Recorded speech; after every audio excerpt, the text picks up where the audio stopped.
So the purpose of this video is that we are here to air our concerns to the community, to all of you men. We would like to tell you what our pet peeves are, especially when you're trying to talk to us and it's just not working out. We're gonna talk about our pet peeves, maybe how to even solve them. So first we're gonna talk about pet peeves and then we'll get into probably solutions.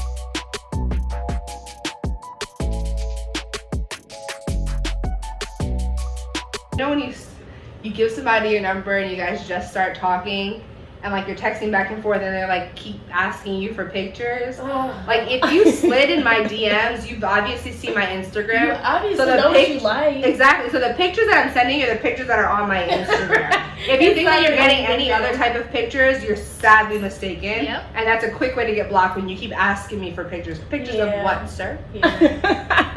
That's you know what I look like. I'm gonna refer you to my exactly. Look at my That's Instagram. Therefore, don't ask for nothing. Exactly. That and slow texters. If we've been talking back and forth and it takes you 24 hours to reply, just know I'm not gonna reply and I'm gonna quickly lose interest. It's 2020. You're not that busy. And it's quarantine. Like your phone is in your hand. Right there. A couple hours, cool. I get that you may have a busy day, but like the whole day, no. 24 hours? Definitely not. You know when you go on a date with a guy, like your first, second, third, fourth date, whatever, and they like make it seem like as though they're gonna get some. Like why would you think, maybe this has worked for them in the past, but for me in particular, not here. Doesn't matter, like date 5, doesn't matter, like you're not gonna get any, so don't even make it seem like sometimes I feel entitled. You're not entitled to nothing. Oh my goodness, okay? because you paid for 2 days. So if we didn't have a arrangement that something's gonna happen, a legal agreement, exactly, please don't think that this is going anywhere other than getting to know each other, because if you're genuinely trying to get to know me, that shouldn't even be in the question. Right. One of my biggest pet peeve is you're making plans with me, but we just talk about, like, in general, oh, let's go do this, let's go do that, but we never actually set a date. It's always making a plan. Yeah, wow. Yeah, like, let's just follow through. Like, give me a date, let's go. Tell me where to meet you. Yeah. I'm like, stop doing all the planning. Like, yeah. Set a date, let's go. We'll see something, oh, that looks so fun, let's go do that. Well, okay, let's plan this, let's go do this. And constantly talking about it. That's true. Yeah. That's annoying. And that kind of leads into my second pet peeve, which is like just always making excuses. Like, come on. No excuses. Like, exactly. I understand stuff happens, but not all the time. Like, and like, I really have a question. What? Like, why do y'all pursue women so hard and then come up with all these excuses? Oh my god! And things as to why you can't like I didn't ask you for this. You I came didn't come to up me. to you. Right. You asked for my number. You told me how fine I was. So like, why all the excuses? Why all the lies? Like, what's the point? Right. I think they were raised by wolves. It has, like, I don't know. so my third pet peeve is, like, say we're having an argument and a fight or whatever that may be, and instead of like communicating it, let's talk it out, let's work it out, you just shut down and then all of that. Like, come on, and nothing is gonna get solved that way. Can't shut down on me for too long because I'm gonna think that It's done. Exactly. It's over. And I'm moving on to the next.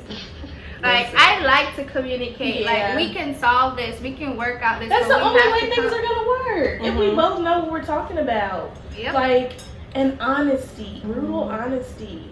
Yeah. I feel like that's the only way you can have a true relationship with another human being. Right. Is if you guys are honest with each other, even when it hurts. Right. Because at least you know this person is being straight up with me. Right. Like, That's just true. Be real about I think stuff. that's a part of having like a substantial relationship. You do have to have that level of honesty. You have to get on that even level. when it doesn't feel good or you feel like you might hurt the person. I feel like a lot of women in our generation now are just like, okay, I'm done with the bullshit. Like, just be real.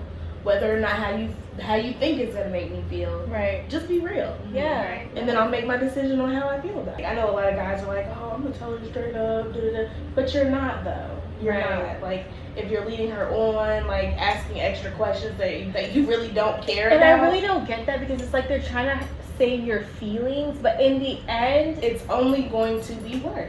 Yeah, it's only that's gonna like be they're worse. trying to be nice, but you're not. You're not nice.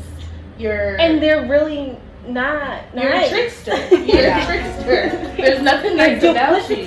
Like I literally, like they are two things. Yeah. And I just don't like that because I'm just like, I'm gonna keep it real with you. You want the same. That's it. Exactly. Like because 9 times out of 10, a lot of men are a lot more big headed than they should be. Facts. Like it's on the internet as a fact that black women are the most educated, the most graduated, the most degreed. Exactly. So half the time it's like, okay, maybe I want to get to know you, maybe I just want to have some fun. But a lot of the times I'm not looking to marry you because you're not what I imagine. Like no. So if we're both just real with each other, then it can save a lot of issues. Yeah. And maybe something more beautiful can come out of it. But if you're going to keep lying and thinking that you're... Yeah. I'm sorry, but worth more than you actually are. Yeah. Your price is that not person. that high. To that person. No vulnerability. Yeah. Everybody is like, I'm so tough. I'm such a player. I don't have no feelings. So what do you really want? Why are you talking to me? Like, you can... I mean, is Backpage still a thing? Like, you can go. And I don't know why they think that that's attractive. Like, why would I want to be in a relationship with a brick wall? Like, I don't want that. I want it's a back and forth. It's a give and a take. It's not attractive at all. It's really not. It's just like, wow, like, you can't even get in touch with your own feelings. So right. You're gonna understand mine. Okay, broke.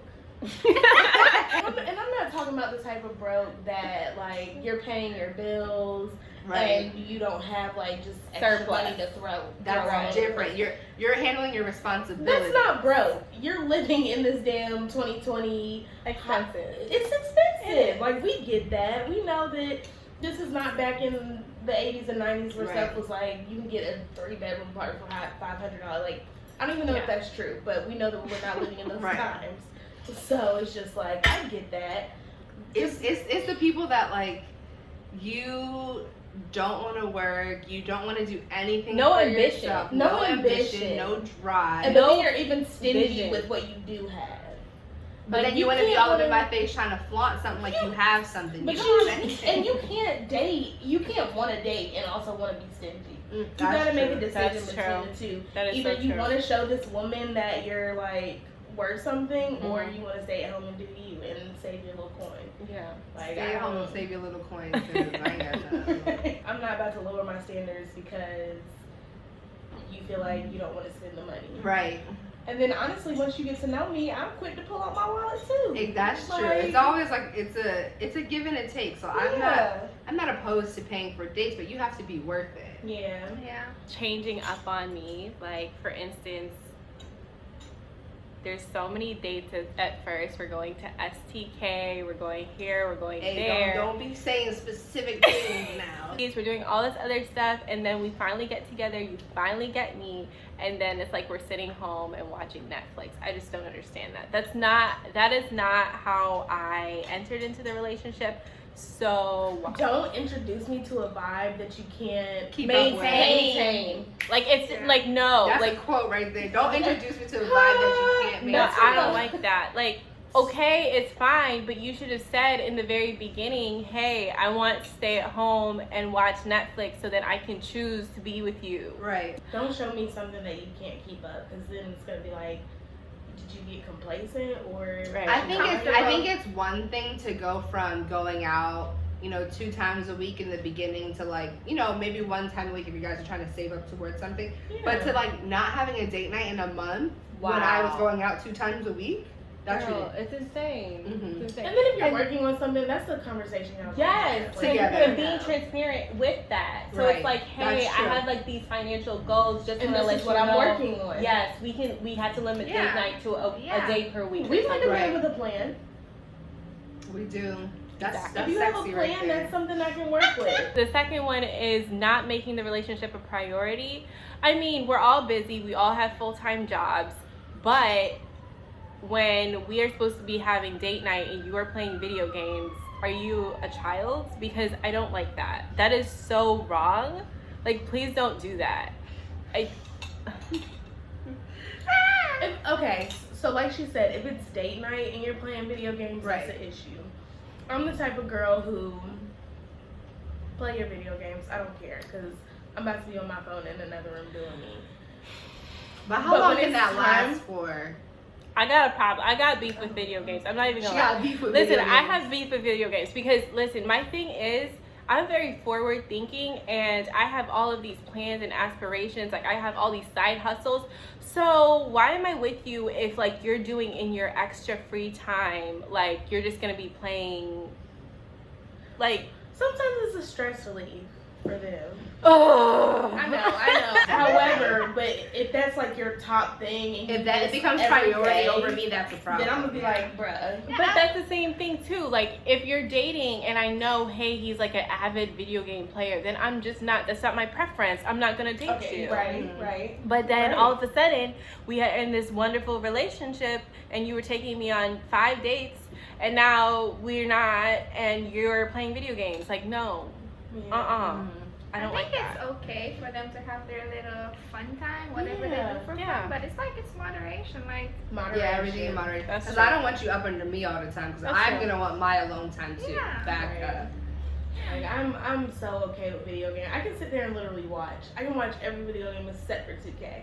I don't think I can watch video games. I would just be in the next room, like I wouldn't care. But there's a time and a place for video games. I'll watch you play your Call of Duty. I'll watch you. Wow. There's a There's time and a place. You're like a dream girl for a lot of guys. I have a game system myself. She like, so yeah. yeah, like I'll do that. all but you gamers I will here, play I will games leave too. her socials in the thing. You hit 2K, her up I can't. because don't come in there. I'll get up and walk out the room after an hour of 2K because y'all, it's just that game is. But as long as you don't make that a priority over your girl, Right. Like if I sit there and hear you in there talking to them 2K retards, or like you in there talking Right. about your job with them, like I'm gonna be like, damn. Do I need to go? What Like, happened? is that your girlfriend, your boyfriend? Like, Yeah. you spilling the beans to them. That's true. But I'm okay with that because at least you're in the house. But Okay. I'm all with the don't provide a vibe that you can't maintain. That's Yes, really yes. frustrating. My last is, sir, if you have a girlfriend, if you have a wife, do not talk to me. straight Like up. I don't What's understand. wrong with y'all? I don't understand. I don't understand why. Straight And, up. and understand that the first thing I'm gonna do is I'm gonna put myself in her shoes. Because just like how you did that to her, you're gonna do the same thing to me. And I know that. So please stop. Exactly. Like, why are only really dumb women think that you're gonna change for them. Right. A smart woman is not gonna be with you. But yeah, that to me is like, you know, I'm gonna find out eventually, some way, shape, before. Like I'm gonna find out that you have a wife, you have a It's girlfriend. gonna catch up to you. And what do you think that conversation between us is gonna go? Okay, like you have a wife or girlfriend, and I still want to be with you. sounds Like you must be good. dumb. No, this is over. Where's your heart? Yeah. If you don't love that woman, That poor leave girl. that woman. Yeah, Like that's true. Okay, so I don't want to leave the conversation here. I also want to go one step further. How do we as women make sure that we don't get ourselves with guys who exhibit these types of pet peeves? And for me, I'll start out. So y'all know I'm on a journey of self-cleansing. And so for me, the number one thing is I have seen red flags and I have ignored them every single time. And let me tell you, now, this Rachel, who I am improving, trying to be, one red flag, bye-bye. Because you have to know your standards. You have to know who you are. And if I am worth so much and I've put in all of this work to be who I am, why am I with you? I'm sorry, not gonna work. I think for me it would be knowing your worth, and I think that takes time. Like as you get older and you experience things, you just know what you're gonna put up with and what you're not gonna put up with, and what you're worth. And you're like, I'm not gonna stoop myself down to that level. Like I'm not even gonna put up with that. And for me, I know that's taken time. Where I'm just like, I think about like past like situations, and I'm just like, why did I even think that was okay? And it's because honestly, I didn't know my worth. So I think after you come out of every situation or whatever, you want to be able to grow from that. Take something that you've learned and grow from that, so that you know you continue to know exactly what it is that you will put up with, what you won't put up with, and to know your worth. I feel like a big part of it is just like staying true to yourself. Like, You know what you're worth. You know what you'll accept. You know what you won't accept, and just stay true to that. Like a lot of times too. Going back to what you said, like he's talking to somebody else. He got a whole other relationship, and say you found out later down. Like sometimes, cause I've been in that situation before where you found out later on. I was like, you're in so deep and you're confused and everything. You just don't know. Like you feel like it's okay to just take whatever. I'm like, no, you have to know your worth and like stay true to that. And sometimes it hurts more than you want to admit. It really does. Yeah, it's gonna hurt. Like you're trying to be real, like you trying to be tough. Right. Trying not to be vulnerable. City girl, okay? You know, no feeling. But you be crying you'll at get home. through it. You be in your car after the conversation, you have to be crying in your car. You call your best friend, you be like, you don't even want to know what this is. Like I ignored red flags in my last relationship. Even after him, I would kind of like let stuff slide. But I'm a red flag girl. If I see something that I'm just like, oh no, then it's best to just go ahead and nip it in the bud or cut it off right then and there, because it's always going to become something that you don't want to deal with. And that just means like, guys, y'all got to be careful. Like if there's something that you're like, just tread lightly, because if you do something that I think is questionable, I'm not going to be like, okay, maybe it'll change. Okay, making excuses for someone. No, I'm sorry. I got to go. Like, I can't even open my energy up to what you're providing, because this love right here. Okay, you change your life. Also, it's just like you only have so much energy. Yeah. And like we're getting old. Like we are mid-20s, late 20s, and it's just like I only have so much energy to give, and I'm not going to be giving it to somebody who is not appreciative of it. Right. So no. And like you said, and the same way we're in our mid-20s, y'all are up there and in your mid-20s too. Stop doing stuff that you wouldn't do with your daughter. Your daughter, or your mom. Would you want anybody doing that to your mom? Like, just come on, Yeah. And don't get mad at a girl for seeing a red flag and making her exit, because she's not wasting your time. No. So you should be happy about that. And if you're showing things that she can't get along with, you should be happy. Yeah. Because at the end of the day, that's less drama that you'll have to deal with in the long run. Well, guys, thank you so much for watching. I hope you got something from this. Bye. Bye.